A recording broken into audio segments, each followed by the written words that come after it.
All right, we are live. Hello to everybody joining us here today on our latest training. And I am Rebecca Radice with Post Planner, and I am joined by our illustrious leader, Josh Parkinson. And Hello.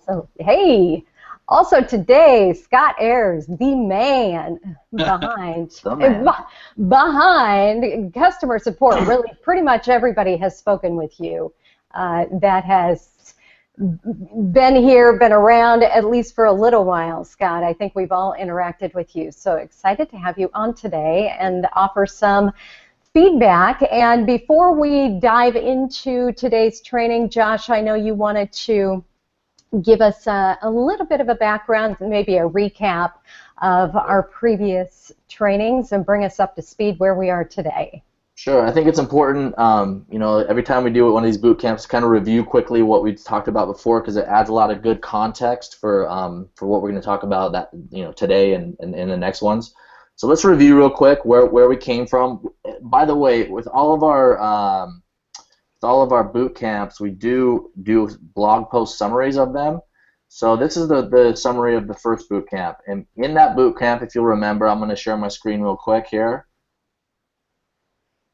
Let me know when you can see that. I can see me on your screen. Okay, cool. There you go. So remember, in that first one, we talked about the true story of a status idea and how to be data driven in your social media posting. Remember, I started out with I found a little quote in an article I was reading. I put it on my personal Facebook page. It outperformed compared to all my other text updates. It got a lot of shares, or a lot of likes, a few shares, a lot of comments, a lot more than normal, right? I saw that. I was data driven. I thought, okay, this thing, it performed well in front of one audience. I bet it performs well in front of another audience. So the next step is I went to our social media team. We created this image version of it. We put it out on our Facebook page, and it did pretty well. It got about 500 shares, 600 likes, and didn't do too shabby. At the same time, because we are all about testing, we created another version of it and put it up on Instagram right around the same time. Getting some pretty good results there, 177 likes, which is good for our page.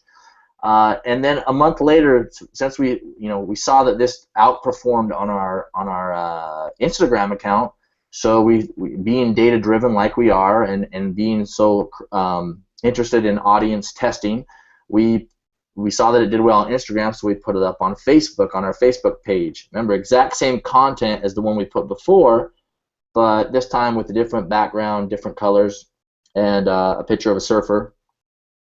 And that did even better. It got about 2,200 shares, a lot of reach. I think it reached over 300,000 people, and got a lot of likes as well.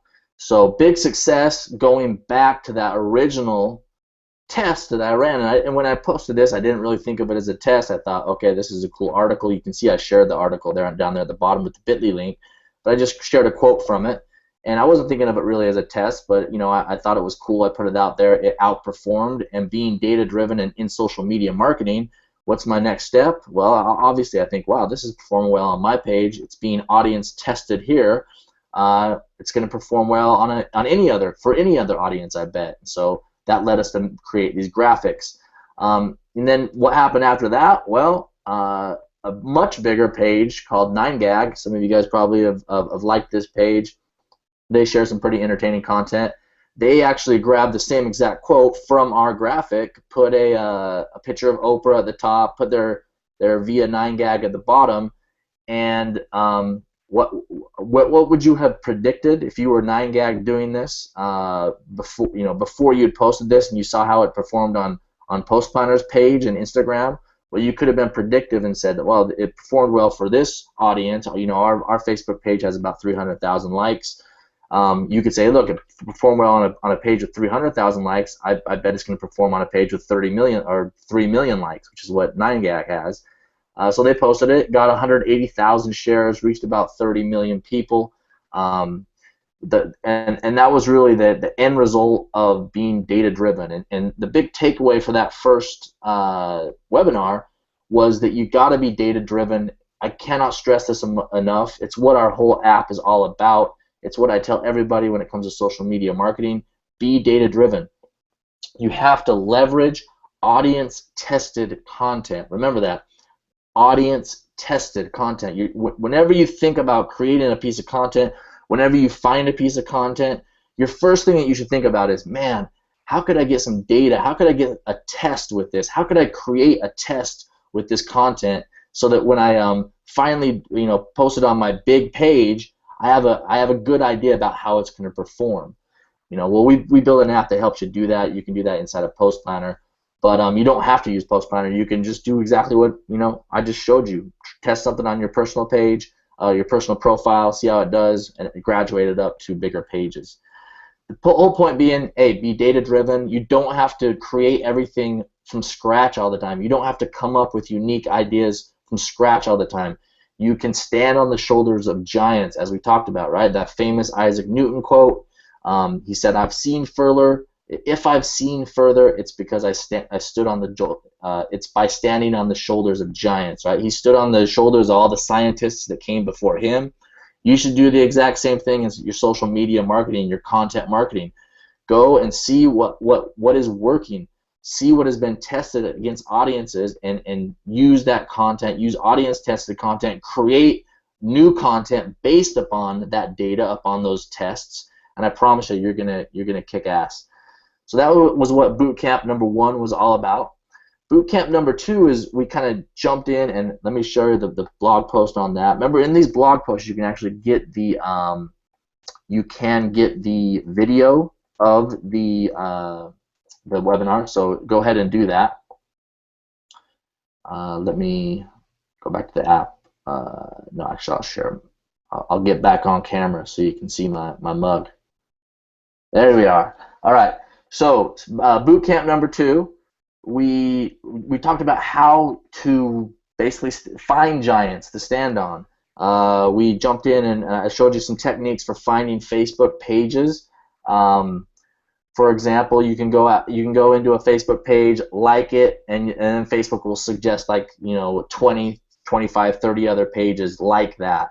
Kind of like when you go to Amazon, you buy a product.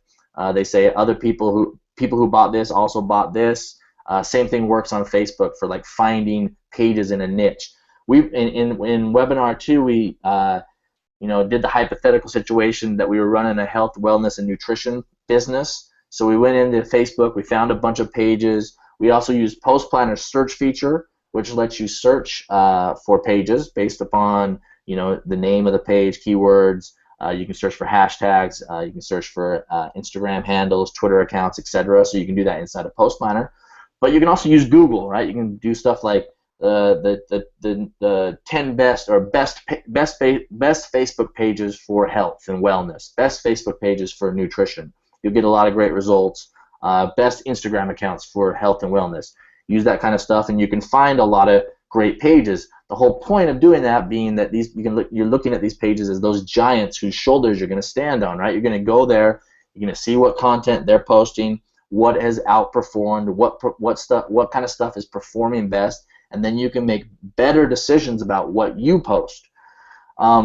And then in webinar 2, we also jumped into kind of the idea of why it is that we need content in the first place, right? Why it is that we have to go out and find good content for our audiences. And really what that comes down to is that we need 2 different types of content to push out on our social media accounts. We need engaging content, stuff that our fans and followers are going to engage with in a really easy way. And then we need our traffic driving content, right? The content that when people click on it, they're going to head to our website, read our blog posts, read our ebooks, maybe look at a sales landing page to join our list, whatever your goal is. There's 2 different types of content that you want to use on social media, the engaging content and then the traffic driving content.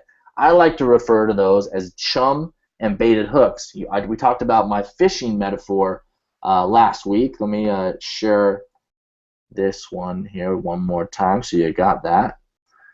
You head over to this link right here. I'll share my screen real quick so I can just show it to you. You're going to see it in oops. Let's see here. You guys see my screen? Yeah, I'll take that as a yeah. You guys see my screen? Yes, we Yes. can. Okay. All Sorry. right. So here's the phishing on Facebook infographic. Check this out, right?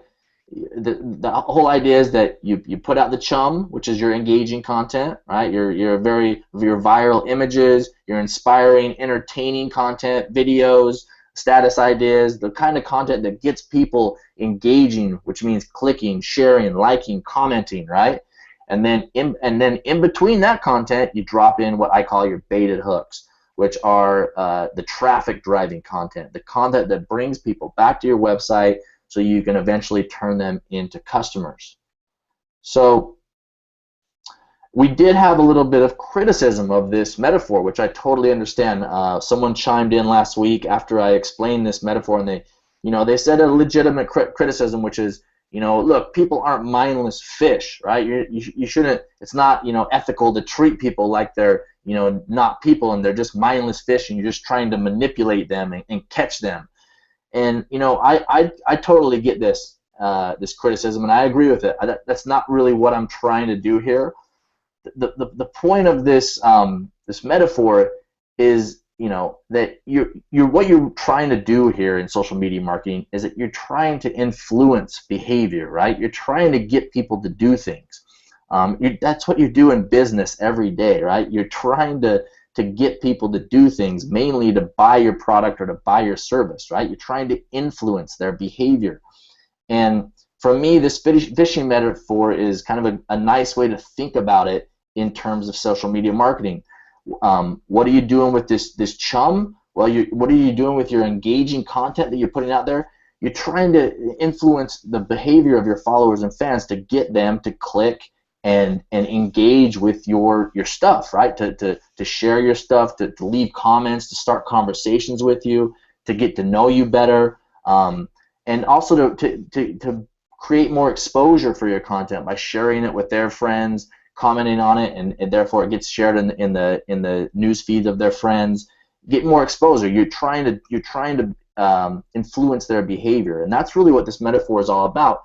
You're influencing their behavior by giving them really entertaining, high value, inspiring, whatever you want to call it, type content, and then drop it in there the stuff that's maybe that's going to help your business, but it's maybe a little bit hard. It's more of a task to do. It's a lot easier to look at a inspiring image on Facebook and click share and share it than it is to go to a blog post and read the whole blog post and learn something from it, right?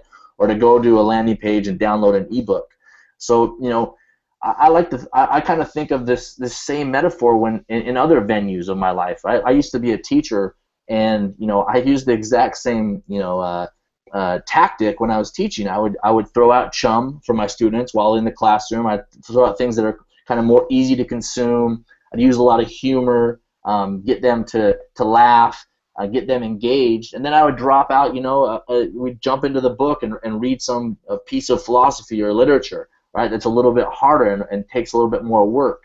Same thing. What was I trying to do? I was trying to influence their behavior, and you're doing the same thing as a parent, right? I have a couple little kids, one little baby, and man, you guys, I'm sure you guys all know how hard it is to get a baby to eat sometimes, right? I use the same thing with my baby when I'm trying to get her to eat. I'm giving her chum, which is I'm sure you all do the thing where you turn the spoon into an airplane, right? And you whip it around and you make airplane noises, and finally you drop it into her mouth. Well, that acting out of the airplane it's the same thing, right? It's chum. You're entertaining her, you're engaging her with the purpose of, oh, you're going to drop that baited hook in her mouth, which is what you really want her to do, right? Is to eat. So, I mean, I hope that kind of clears it up. I don't want you to think about your fans and followers as mindless, automatons that you're just trying to manipulate to get to your website and take their money. No, that's not what it's all about. You guys know, I hope you guys know that social media doesn't work that way, right? If you really want to have great customers that stay with you for a long time, retain them for a long time, then you got to treat them like people, and you got to solve their problems as people. So I just wanted to clear that up. I think it's a legitimate feedback and criticism, and so hopefully I kind of addressed that. So back to last week's webinar. Last week's webinar was, let me share the link to that. Here is the blog post on that. And then share my screen. I'm back here. The main takeaways last week. So we talked about week 1, be data driven. Use audience tested content. Week 2, stand on the shoulder of giants, how to find other people who are posting real stuff so you can be audience. You can look at their content and use the best stuff, be inspired by the best stuff. The next the next webinar from last week was about planning it and making sure that you're getting that variety of content out there. You're getting both the chum and the beta hooks out there. We have a way to do that inside the app with Post Planner. Let me share my screen again real quick here.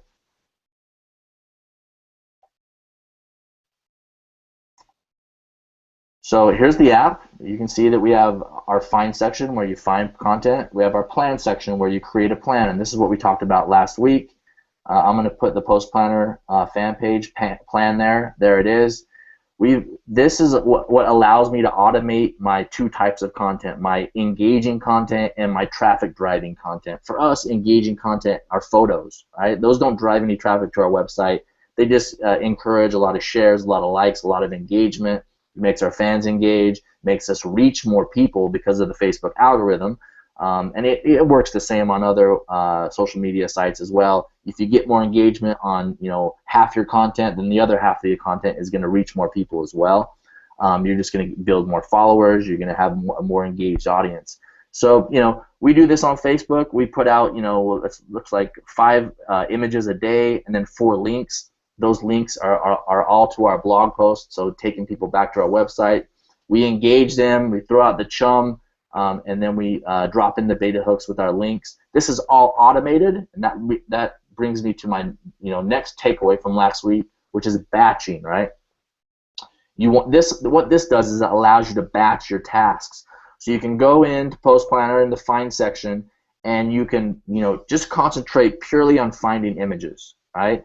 And finding images, creating images, and adding them to the plan. You don't have to worry about, okay, I'm going to make an image here. Okay, next I gotta do a beta hook, so I'm going to put my blog post in here. Okay, next I got to do chum again. I got to do engaging content, so I got to put a video here. No, Post Planner allows you to automate that whole process with our plan section. So that's what we talked about last week. Making sure that you have the 2 types of content, that you vary them when you're publishing, right? You don't need to do that manually. You can automate that via Post Planner, and that you batch your tasks. You batch your post creation. Instead of doing 20 things at once, instead of multitasking all over the place and being less productive, concentrate on one thing. Just set aside the next half hour, find a bunch of awesome images, a bunch of awesome chum posts to create and share. Do that for an hour, a half an hour, and then concentrate on the next task. That's what Post Planner allows you to do. And finally, very important, you should be recycling your evergreen content, right? And we have a blog with hundreds and hundreds of blog posts. We share these 4 blog posts a day, as you can see them here. You can see the link icon here. These are the 4 link posts we share every day. And you'll also notice here that recycle is on. What that does is once this post publishes, it's going to go back to the end of the queue and just sit there and wait until its turn again. And then when it publishes again, once again, it's going to go to the end of the queue again, and you can continuously recycle your evergreen posts. These are the blog posts and content that you have that never goes stale. And so with that, hopefully that summarizes everything we did in the first 3 weeks. Again, be data driven. Stand on the shoulders of giants, look for audience-tested content, and then automate variety and make sure that you're throwing those 2 types of content out there, the chum, the beta hooks, the engaging content, and the traffic driving content. So with that, now we're going to talk more about today about a content strategy, So I'm going to turn it over to these two very smart people who do it every day and who have done it for years, Scott Ayers and Rebecca Radice. Why don't you guys take it away? Well, and I'll I be think here when you need me.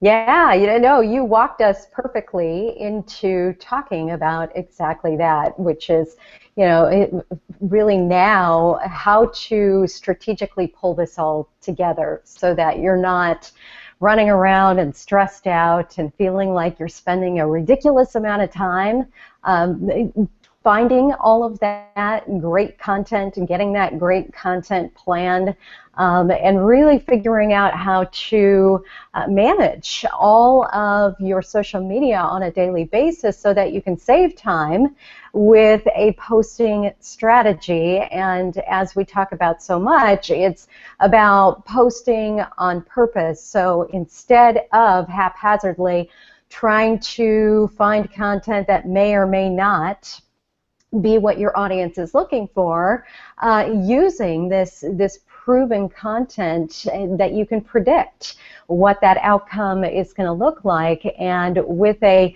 strategy behind that, really knowing who your audience is, who you're speaking with, what that type of content is that they're looking for. It's going to simplify everything within your world. And Scott, you do so much of this daily for all of the Post Planner users, where you're going in and you're taking a look at what their business is, what industry, what niche they're in, and helping them set up really a plan that organizes all of their content. And I thought it would be great to pick your brain a little bit today about how you're doing that and how every other user can go in and create a scenario where it's very simple, just like Josh was saying, it's very simple to come in every day or every other day, how often they're getting in there to schedule out that content, to drop that content down into their plan so that they're not just hopping on social media and feeling like, oh my gosh, I have to come up with some content today because I don't have anything tweeting or I don't have anything posting. And so maybe you could walk us through what those first steps look like for a user that is maybe just coming on board with Post Planner and they've used a whole lot of different tools, and we want to help them consolidate that and really simplify that process. Yeah, I think the first thing, of course, with Josh's analogy with the chum and the bait, I think that rings true. And I wanted to say, I was in youth ministry for 10 years. I was known as the games guy. I played games. I did stupid games, making kids come and eat stuff and do dumb things. I drew a huge crowd. We were a small town. We had hundreds of kids. That wasn't what I was there to do. I drew them in with that stuff, and then I hooked them, by doing a lesson or a study or an activity or something like that that taught them something. So it's the same analogy in lots of different ways. So I think the analogy fits. Just kind of got to think a little different. And then what I try to stress to our users is, first and foremost, schedule a timeout per week. Like for me, I'm looking at my account on the screen. I've got 4 or 5 pages that I use Post Planner to post to. And if I try to think, I got to sit down and get most of them for the whole week, that's a daunting task to think about. But what I do is I have 30 minutes a week that I have on my calendar that I hop into our app, and I literally get a whole week's post done in 30 minutes time. Because I use our popular section first, like Josh was saying, use that proven content from quotes and funny. Those work really well for my audiences. And then I have my blog posts, set to recycle. And then from there, it is going and finding content. We talked to a lot of users about finding a little bit niche content a little bit more specific. So you kind of want to get into that and talk about that some? Yeah, definitely. Mm-hmm. Go ahead. I was going to say, I think it would be great if you could really walk us through, so from beginning, to next steps of What's your best advice when somebody is just getting into the app and they're feeling that overwhelm of I am spread out all over the place, whether it's curating content, trying to find the right content, for my audience, whether it's managing all of that in one location. What is your best advice for, start here and then move to step 2 and then step 3? Yeah, the first thing I would do is I like to have all of my pages in the app having a custom plan. I think that's important. Way each page is a little bit different, even if you're posting the same content to the same page, you're scheduling the same piece of content. It's nice to have every page to have its own custom plan. That way, it all gets divvied out a little bit. And I stick to this. I have a small. Let's say small. We have about 40 bounce houses now and inflatables, and we just hit 4,000 likes on our page today. That's awesome. Yeah, it's pretty cool. And I'm in a town of 7,000 or 8,000 people, and I've built the page 100% using Post Planner.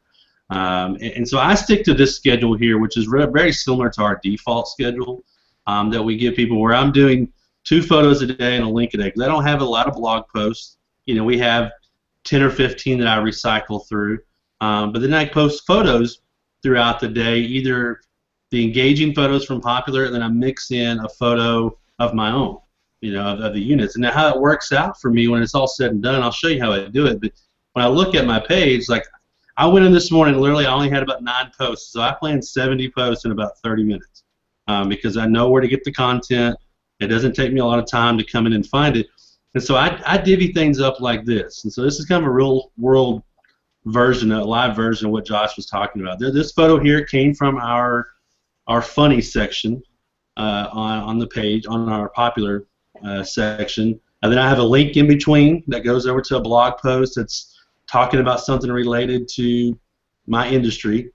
And then I have, right after that, an image of one of our units. And so my goal here is to, get some interaction on this ridiculous photo of this dog, eating the hamburger or whatever. And then it hopes that people will click over to the blog post, because the algorithm, the way it works too, is on Facebook especially, is it's going to reward you for that last action. So if you get, 40 people sharing your post, and you get 40 or 50 new likes from that, or whatever it might be, those people are primed to see your next post. And they're going to see that link post. Facebook's going to almost guarantee it that they're going to see it, because they're saying, hey, Rebecca came over, liked Scott's post, liked this page. We're going to make sure she sees the next thing that comes out. And that's where this whole thing comes into play. And I've tried it over and over again and tried to see, break it and see if it actually, works. And it works every time. And so that's kind of what I do, is this sort of thing here, where I'm going back and forth, mixing up the content and getting it scheduled out. Now, what I do to kind of make my life easier is a couple of things. One is, I work first from the quote section and get some quotes scheduled out. I don't know. You want to show how we schedule those, or? Yeah, I think that would be great. Yeah. So what you're looking for when you hop into here is, we're going to show you the best stuff at the top first. It's 5 stars. I like to look for things that are for my page 3 to 5 stars. Typically, will do well. So I'll look for those, and I'll look for something that's, for one, will resonate with my audience, and makes sense for me to post, to my page. And so when I find one that I really like, and it's got a good rating, like this one here, I think is a great photo.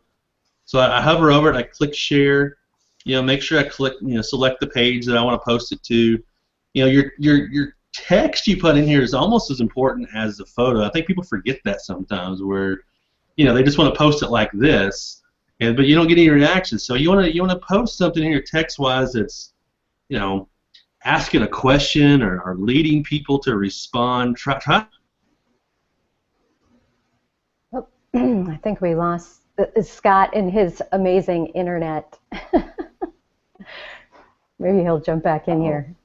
Yeah, but what he was talking about, and let me click on him, so we've got, I think we lost his screen too. He'll probably have to jump back in. But It's exactly what you were talking about, Josh, which is sharing that engaging content, that gets people interactive with you. And I think what Scott was just going to talk about was the context around the content, which was ask a question, get people to interact with your page. And I think that's where a lot of people really get stumped is, first of all, what kind of content should I share? And then when I share it, what do I talk about? What do I say? I'm not a marketer. I'm running a business. Maybe I've got, this local bakery or whatever the case might be, and I don't know how to be funny and throw something out there that's going to get people interactive. So what would your advice be to that person that is struggling to just get people, maybe give people a better understanding of who they are and who their business is a good way to put it? Well, I would, remember that you have a certain type of audience that's there because of your business. So don't ever forget that, number one. But also don't forget that they're also all human, right? They're all people with similarities that are, we all have similar inclinations as humans. We like funny stuff, we like inspiring stuff, we like smart stuff, we like to learn, we like valuable things. So you got those kind of general things that inform your decisions about what you post.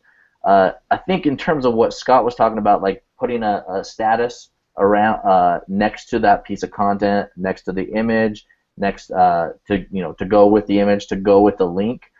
I highly recommend, again, being data-driven here in the sense that just notice when you're using, we all use Facebook all the time, right?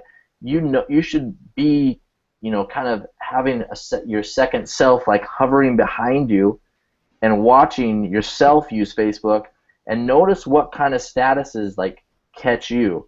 I see a lot of news organizations that do this really well. They'll share a link, and they'll do like a short status like, "Oh no, not again," or WTF, and just those short little statuses pique your curiosity to the point where you want to click it. And so my point is, like, watch yourself. If you notice that you're like kind of Pavlov dog clicking something, right? Like you don't even know why you're clicking it. You're just clicking it. Take a step back and go, oh, wait, why did I just do that? Why did I click that story? Why did I scroll past these other stories and then stop on this and then click it? Why? Right? Maybe it's purely because of the content that's there, regardless of what's written around it or the framing of it. But often it's the framing of it, right? The status that went along with the post. So that's my best advice. Is it's harder to be data driven with those things. Certainly you can use Post Planner and look at the images, the original posts, and see what was written with them, and make a decision about whether that drove more engagement. But at the same time, just watch yourself, be observant of yourself, and see what you're clicking on. Yeah, and I think those two go hand in hand with what I was saying about letting people get to know you a little bit better, because putting those quick little tidbits, right before your post, people start to get a feel for your sense of humor, your voice, or the tone behind it. And we talk a lot about how similar email and social media are. The days of when we were just back and forth and back and forth and back and forth on email, we had a hard time really knowing the tone behind the message if there wasn't a smiley face, now emoji. Right. And it's the same difference with social media. If you can start to really inject your own personality into it, the personality of your business and your brand, I think people are just naturally more attracted to that. Yeah, and emoticons help there a lot. Yes. Emojis and emoticons, you should use as many of those as you can, depending on your audience. But I would say most audiences more and more now appreciate that smiley face, that crying laughter, that laughing guy, more and more of them. Oh yeah, we use them all day long in Slack. Yeah, exactly. That's how we communicate, right? And it's that, like, Yep. actually the messaging services that we use, like WhatsApp, we use Slack inside our business, Messenger. Notice the way, again, be observant of your own behavior. Notice the way you communicate with your friends, and you can bring those same kind of elements to bear in your social media posting. Yeah. Scott, we got you back.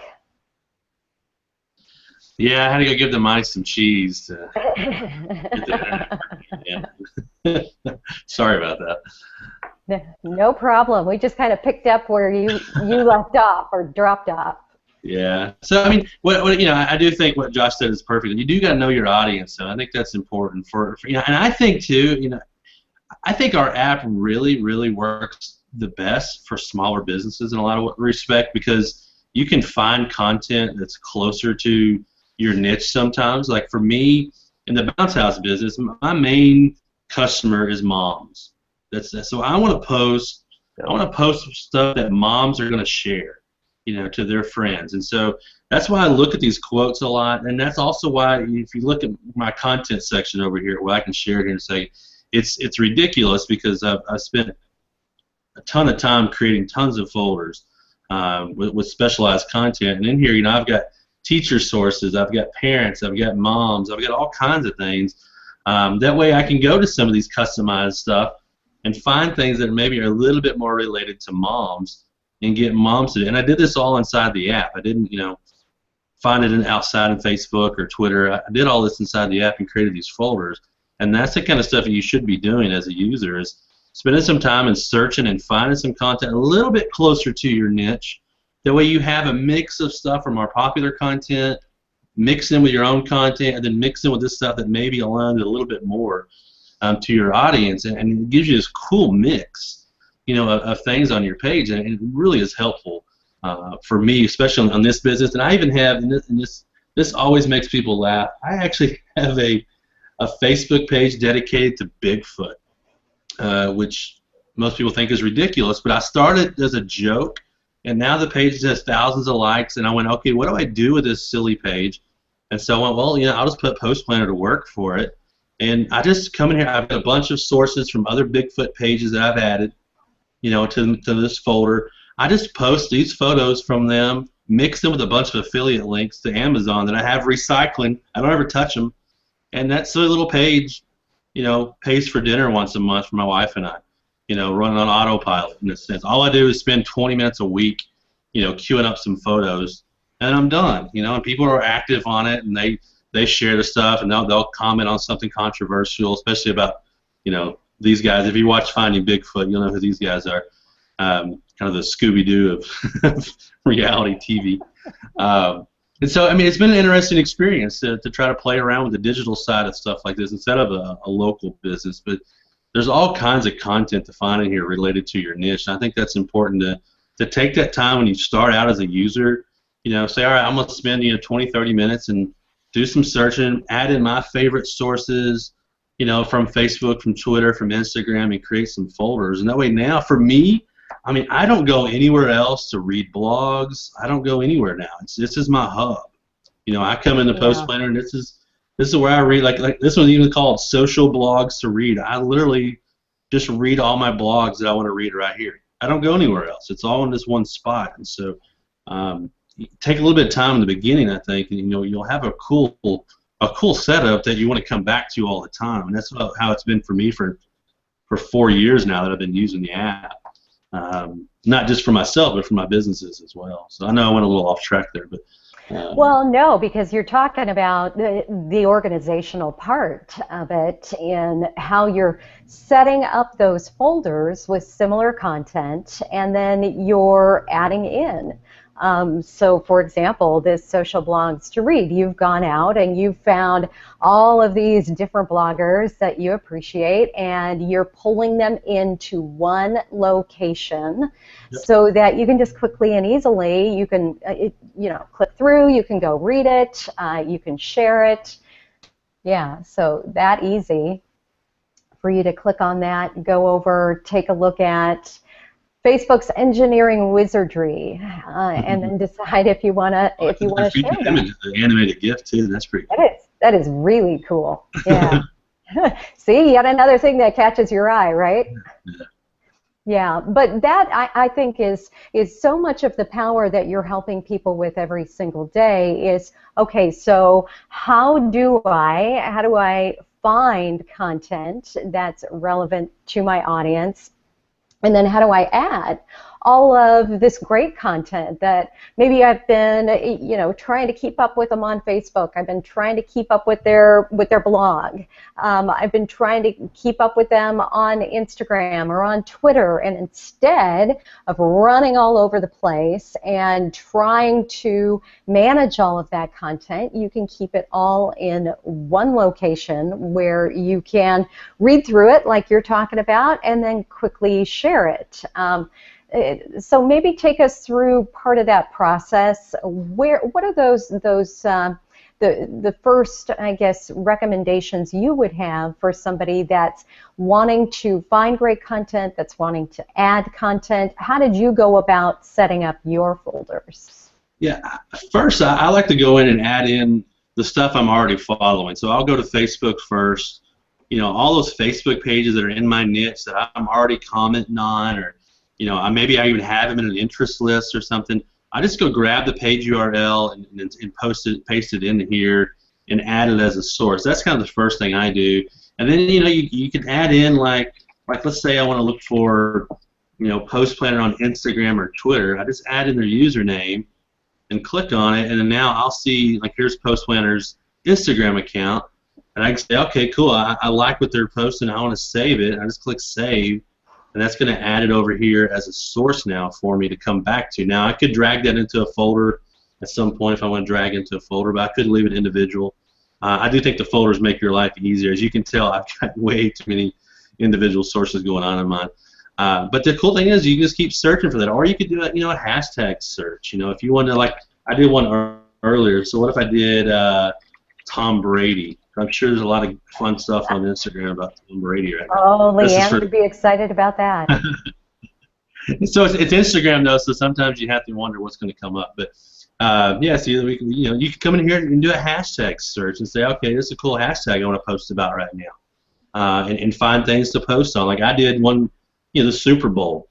I want to see what people right now are talking about on Instagram about Super Bowl and share that stuff over to my page. And I could even see, based on our star rating, what's kind of hot right now on Instagram. So it's just kind of that cool little way to add those topics in, to add those things in. And then you can just search, like if I want to look for, let's say, a parent, a resource. I'm doing a parent thing. What will happen here is we're going to show you results from Facebook, Instagram, and Twitter, and then a keyword search that other users have added to the app. So sometimes there are pages that have been there. They may not be great. They may or may not. You have to kind of click on them sometimes and see. The hashtags will always give you some good results. So you might click on one and say, all right, let's see what Parents Magazine's posting. And then if I decide I like this content, and I poke around, look at their time frame, and they're posting stuff that I relate to and I can post, and I can just save that. And add that to a folder. So that's kind of how I play around with it. Just doing some searching. So if you don't have sources, like I said in the first, some of us you know your niche really well, and you've got thousands of things you can add. But if you don't, like I talked to a guy today whose businesses and appliances. It's a boring subject, and he knows it. He's like, man, what do I do? I'm like, man, just put in the Maytag page, put in other things around your niche and around your business, and try to find funny stuff to talk about. And so, we created a couple of folders for this guy with appliances, to make it a little more interesting for him. And now he's got an endless supply of content just for searching. Maybe you search your local area. If you're a local business, put in all the Facebook pages that are around your area and add them to a folder. That way you can share straight from that folder, cross promote. And so there's a lot of options in here. I think that sometimes even I don't even realize are there. But I go, oh, okay, that's a cool way to use this. Instead of, like hunting pages. Here's an example. This is actually, Josh, you remember Colin. Colin actually lives in the same little small town I live in, ironically, and has kind of made a name in social media. This is his hunting pages folder that he used to post to all. He's got millions of fans in the hunting industry on his pages, and so these are all his own pages. And so he just he put them in Post Planner. He posts the one to start with, and then he just starts cross promoting. So he's like, all right, I'm gonna take this one from coyote hunting. I'm gonna post it to my other page, and that reshares on there. And so now he's cross promoting his own pages back and forth, which is really cool. So there's so many uses for these folders once you get them set up. I think it's really, really crucial to make your life a lot easier once you're inside the app. Oh, I completely agree, and I think that's the biggest area where we click off the hunting because now everybody wants to see a bunch of deer. Yeah. we probably get the most questions is how do I find that content? How do I set up those folders? How do I make it simple to come in and identify that content? As you said, you took 30 minutes this morning and scheduled out like 70 posts, which is amazing. And so it's the combination to me of having all of this content in one location and then having your plan all set. And you made mention of that early on, of making sure every single one of your profiles has its own plan. So it has all of its own times so that as you're dropping that content in, and I always explain it to people this way. So maybe you fall down that rabbit hole of content, which I find myself doing all the time, where I find a great page and they have a lot of funny stuff or just a lot of pictures, so images that I really like, and I'll share. Well, instead of a typical situation in most applications where you're going to have to go in, you're going to have to move stuff around so you don't have back-to-back images, because you do want that mix. You want to get those links in there, maybe you want to get those status updates in there. That's the power of your plan. That's where it does all the heavy lifting for you. It just sorts all of that content so that you can just quickly come in and just drop all that content in without having to worry about, oh crap, do I have 4 different funny images back to back and none of my, say, evergreen blog posts mixed in there. As long as you've taken the time to set that up, you never have to worry about that. And so I think it's when you take that time up front and you combine those two, where all of a sudden it's like the world opens up to you, because all of this time has just been freed up from all those hours of trying to go out and find stuff all over the place and then trying to move stuff around. I found that I was spending hours and hours out of the week just curating and then trying to get everything in the right order so that, like I said, I didn't have stuff back to back. And I think that's where businesses would find just enormous value in simplifying their strategy. Yeah, sure. And making investments up front, like if really what Scott's talking about with the folders is he's investing some time in the beginning, creating some folders, filling them with really great feeds. Now he doesn't need to repeat that process that's already done for him. Now every time he comes in the app, he can click on that Dad Life folder and always have new content there, and he doesn't have to do that work again. Same thing with the plan, right? You go in there, you create your plan once, you make sure you have your variety of chum and baited hooks, your variety of engaging and traffic driving content, and then you never have to touch it again, really. I mean, you can optimize it here and there, but if you put some, if you invest some time up front and do a little bit of work up front, then the app's going to work so much. You're going to have so much more time to really get the results that you want to get. Yeah, and I think it's part of too is I trust our algorithm. I trust that 5-star rating. I mean, I've tried at times to disprove it. Honestly, just from my end, going, okay, does this really work? Because it's one thing to say, hey, we made this app, y'all go use it. I mean, one of our values is we eat the dog food, and we for 2 or so years I was posting to our page and using the app, and it works, and it works on my small business page. Sometimes it doesn't. You don't hit a home run with every post, but Sure. You're taking out a lot of that guessing work by looking at the star ratings and just kind of trusting that it's going to work over time. I try to tell it to users all the time. It's like, look at your overall page reach for the week, not per post, because per post sometimes can not be the most happy thing to look at because of Facebook. I like looking at my post reach for the week, so that's why I like to post 3 or 4 times a day. That's why we post, 15 times a day. As long as that number's going up, then it's working. It's doing what you want to do. So I think there's, that trusting in that star rating, I think is crucial. And I think what you said, Rebecca, too. I mean, the reason we even created this whole, we used to call it viral photos up until recently. Josh, you might remember this. Is I was spending 20, 30 hours a week searching Google and Bing, trying to find images to post to our page, and you're like, dude, this is a waste of time. And you challenge our developers to create something, and boy, as soon as we did that, I mean, that freed up so much time just for us. So we created it for ourselves in the beginning just to make our lives easier, and we used it for like 6 months before we even showed it to anybody. Yeah. And so we did. I mean, we used it for a long time just internally, going, okay, let's see if this works, and it did. And so it was a good theory. And I think once you get the thing in here and you start playing around, and you start making folders for your pages, it just makes life for a small business owner so much easier to know that they've got the content right there at their fingertips. One other investment you can make up front that we didn't mention was your evergreen stuff. So, Scott, if you click on post and go to post planners, schedule there to their posts, their planned posts, you'll see all these evergreen content that have requeue turned on. Those have been added, over a long time. We have a pretty active blog. Every time we create a new blog post, we'll create a post and add it to the plan, and then turn requeue on. Over time, we have hundreds of those posts in there, so we've made an investment over time. If you're first coming into Post Planner and you do have a blog and you have a lot of evergreen content, take a few hours to input those posts in, those evergreen posts in, create the post, turn on requeue, and then you never have to do it again, right? You have those things recycling until you delete them or turn them off. So that's another great investment you can make up front. Number one, invest in making some folders so you have that continuous content that you can be data-driven and use audience-tested stuff.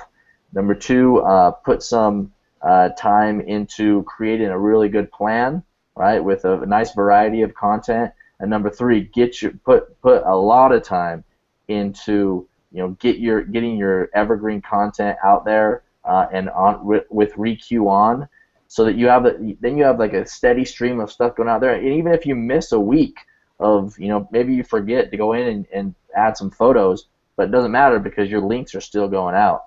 I have a few accounts like that where I haven't even looked at them in a couple of months, and the evergreen content just continues to go out, drive traffic, and I'm not doing anything. So those are 3 really good investments you can make right up front. Yeah, I'm really glad you brought that up, because I think that is just huge, to make that investment of getting your evergreen content in there. And it's funny, we were talking this morning about something very similar in, you'll look over at your Twitter and be like, oh, wow, look at that went out. Who knew? But you had it recycled and you had it set up and it went back out, and all of a sudden you've just driven, new traffic over to a blog post that maybe it's been there for 6, 7, 8 months. And that's something we talk about on our blabs a lot too, is people forget that it's not about just posting something once. It's about continuously getting it back out there in front of a whole new group of people, and that recycle feature is brilliant. It does exactly that. And I use it for more than just my evergreen content too. So this is where data comes in. If I find that one of the photos that I shared maybe has repeatedly done really well, where I get 20, 30 retweets off of it, I will recycle that and let's filter back through that. Or maybe I posted a status update that got some really great feedback. I'll filter back through that, because you can be guaranteed, especially on Twitter with how fast things move, you're grabbing a whole different audience that next time around. So I would tell people not to be afraid of using different content too to recycle and filter back through. Yeah, good idea. Yeah, I think there's always that fear of, well, wait a second, I already sent it or I already posted it and people have already seen it. Nah. Not on Twitter. No, definitely not on Twitter. You gotta post something like 20 times before, you know. Yeah. Before it actually resonates with people, for sure. Well, let's see. We're coming up on. We're about 5 minutes out from the top of the hour, and do some Q&A. Yeah, let's do some Q&A. Miguel has a question for you, Scott. He said that one of his businesses is Moms Too. Can you share your page? I think Leanne was asking, but my bounce house page, I can. That wouldn't be. I don't know if it'd be a lot of use for him because he can't rent from me locally. But. Oh, maybe it was when you were talking about parents page, maybe. Yeah, I can share the link to my parenting folder from Post Planner, and y'all can add that to your. Add that to the chat. Yeah, let me grab that link. So guys, if you didn't know this, you can, if you do create a folder that's really awesome in Post Planner, just copy the URL when you're in the app, and you can share it with your friends, your team members, anybody, right? It's kind of like a playlist in Spotify. They can't edit it. They kind of get it as it is, but at least they can kind of leverage that work you did to fill all those feeds in there. They can use the same exact folder. So you can always copy the URL and share it with somebody else, and then they can add that same folder to their own Post Planner. Yeah, I love that now that we're able to share that with everybody. So cool. Shirley said, oh my God, I'm new to Post Planner. It is so powerful, which is awesome. And I can't tell if she's saying, but I'm overwhelmed or I'm not overwhelmed. And Shirley, if you're feeling overwhelmed, just reach out to Scott on support. He will help you. I know that you've had some back and forth here with Leanne, who is manning all of our Q&A, but we love to hear that you're loving the app. Another question, and maybe you can share your screen again, Scott, is how you're using Instagram content and how you're sharing Instagram content. Yeah, let me get back over here. I mean, it just depends on what kind of content you're sharing. I mean, we use it for a while there. I even tested on our Post Planner page. We were posting stuff to our Instagram account and then turn around and sharing that back to our own Facebook page. So that's one way you could use that to kind of just cross promote, because when you do leave that share on, there's going to be a link back over to your Instagram account, which is kind of cool. So that's one way to do it. The other way would be just put in other people you follow, like. Michael Hyatt is a guy I love what Michael Hyatt talks about and says. He posts some really cool content on there, and so I like to share his stuff from there. You can search hashtags. Sometimes, like I said, the hashtags will depend. The very broad hashtags, you obviously got to know people. Sometimes we'll swipe those for to try to get some notoriety. So it's always good to make sure that the hashtag that is a little more specific, or maybe maybe you just need a good cat photo or something. You do, hashtag cats. Look for cats, and you'll find some interesting photos, or babies, or kids, or there's lots of different ways to look at and use it, to search for, for some content a little more specific. So let me jump in real quick and answer a quick question, because with your screen it works. It says down here, it's your name, so I don't think you got your name here. It says, sometimes when I find a new Facebook page or URL that I want to add to my content, the little plus save box isn't there. Other times it is there. What's going on here? Basically, what's going on here is that if you don't see the save button, like Scott doesn't see the save button next to Michael Hyatt right here, that's because he already has it saved. So if you do a search and you find a Facebook page and it doesn't have a save button, it means you've already saved it. Just to answer that question. Yeah.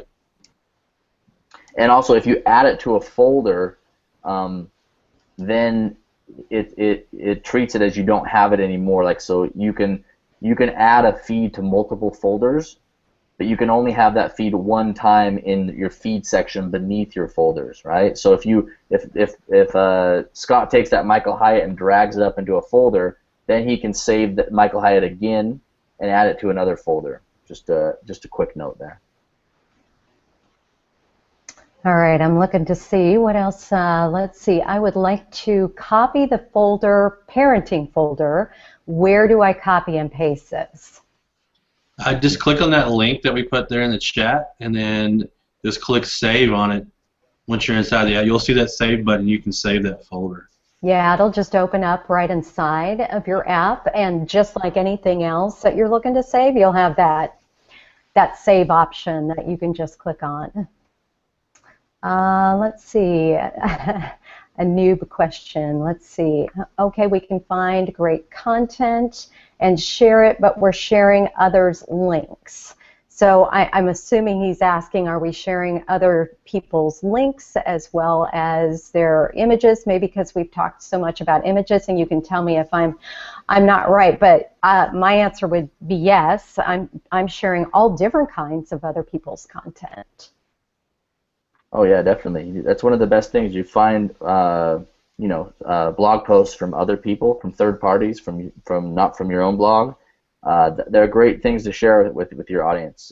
Don't shy away from sharing other people's links as well, because if you find 5-star content in Post Planner that is a link, then it's going to do well in Facebook. So don't be afraid to share other people's stuff. In fact, it might even do better than your own blog, because if you don't know this, Facebook does rank blogs. So if over time a particular website or blog, the links, the stories from that blog are doing really well, they get a lot of shares, they get a lot of engagement on Facebook, Facebook will favor any stories from that blog. So if you have a brand new blog that doesn't really have a lot of engagement, doesn't have a lot of traffic, and you share that a link to one of your blog posts on that low traffic, low engagement blog, Facebook is not going to give that post as much reach as if you share something from, for example, the Washington Post, that Facebook has already determined that their site gets stories from their site get a lot of engagement. So that's a really good way to drive reach and engagement when you're new. Is don't only share links to your own blog, share links to popular websites like the Washington Post or others like that. That's a great tip. All right, I don't see any other questions unless you guys do. I think let's see, maybe one more. How do I post? How do I post without the Post Planner icon? That is such a common question. Do you want to answer that, Josh? Well, if you mean the attribution that you see like on your Facebook post that says via Post Planner, you will only see that, and other people will only see that on your personal profile. If you do post to pages, nobody sees the app that you used to post those posts. But I think you can see the app when you're the admin of the page. You can. Right? Yeah. So don't be afraid of that, because if you have a page and you're using Post Planner or any other app to post, you will see via Post Planner, but none of your fans see that. That's just a feature that Facebook offers to let admins know where posts are coming from. So yeah, don't be afraid of that. No one else is seeing that, but they do see it on your personal profile. And I don't believe they see it on Twitter either, right? No, they don't. No, yeah, it's kind of like, which I really like, if you have multiple admins, you can see who actually posted. Yeah, so it's kind of like that. It's just giving you a heads up that if you're posting from different places, or maybe you're posting directly from Facebook, you're able to know as the admin where that content came from. Totally. Yeah. That's a big question. We get an awful lot where I know it's confusing because you're always logged in as the admin. So to you see it, but nobody else does. But yeah, on your personal profile, you'll always see it, but you'll never see it on Twitter either. So, all right. I think that's all of our questions. Awesome. Yeah, awesome. And let's talk about, so next week's training, how to triple your engagement with photos, and we've talked a lot about photos and finding content that really engages your audience. And so next week we're going to dive into how you can find those photos that are relevant to your audience, and then a strategy that goes behind that will really help you drive that engagement that I know everybody is so eagerly looking for. So next week. Yeah. All right. So Scott, thank you to you for taking the time and being here with us today. Really appreciate it. And Josh, as always, you could just keep talking. We could probably stay another couple hours and get a ton more questions. People love to listen to you. I got to go eat lunch, so. Oh yeah. See, for those of us on the West Coast, it is noon. It's time for lunch. It's 2 here. I haven't eaten yet either. So. Thanks for your time, everybody. Looking forward to next week. Let's have an awesome week. You got it. All right. Take care, guys. Bye-bye.